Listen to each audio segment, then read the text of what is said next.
This happened about 10 years ago in the south of France. I was going to work in my 1988 Peugeot 205. Great car. Speed limit was 70 kilometers per hour. I was comfortably doing 90. I approached a mini roundabout. View was clear. I slowed down, and then a gendarme comes out from behind a tree holding a speed gun and orders me to stop. I slam on the brakes. There's no ABS on that car. Not sure it had been invented in 1988. And for a second, I think I'll be okay, but then the wheels lock, and I come to a halt just before the white line. I see two puffs of gray smoke drift lazily towards the gendarme, and I can tell he is not impressed. He comes to my window, shaking his head slightly, and tells me, "And that's why this road is a 70, not a 90. License and registration, please."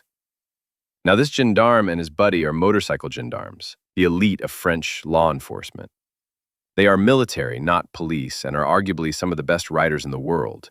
They are very professional, but will not take any shit from anybody. They tell me I have a 90-euro fine, and the whole thing goes flawlessly until they get a look at my driver's license, which isn't French. They tell me that since I have a foreign license, they either collect the 90-euro fine on the spot or they impound my car.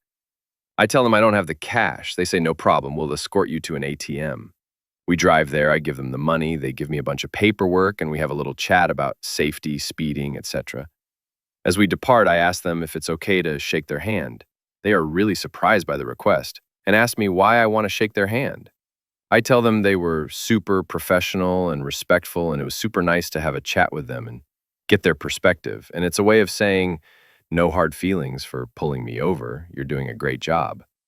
They really laughed at that, gladly shook my hand, and we all went our way. 5 minutes later, I find myself completely stuck in traffic. I thought it was weird because it was the first time I saw that much traffic in that place. I slowly move forward and eventually reach a roundabout where I can see a lot of flashing blue lights. Every road leading to the roundabout seemed to be blocked by the police, and it looked like they were looking for someone. Turns out they were looking for me. I hear someone shout, "There he is, the white 205. And I see the two motorcycles from earlier drive against the traffic towards me, stop their motorcycles in the middle of the road, effectively blocking both lanes of traffic in front of me. What was hilarious at this point was the looks on people's faces in the cars around me. They were on the verge of panic, probably thinking I was a terrorist or something, and desperately looking for a way to get as far away from me as possible.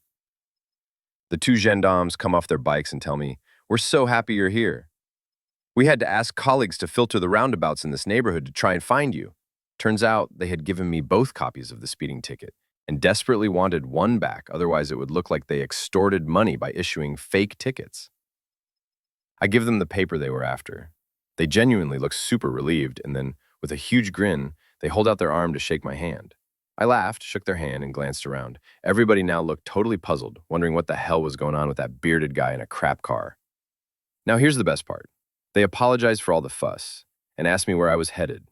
I told them I was just 5 minutes away, gave the name of the building, and they said, "No worries, we'll escort you there. We owe you that." They climb back on their bikes, people around me start up their cars, and the two gendarmes immediately hold their hands up, ordering everyone to hold still. And we drove off, one motorcycle in front of me and one behind. It was totally worth the speeding ticket.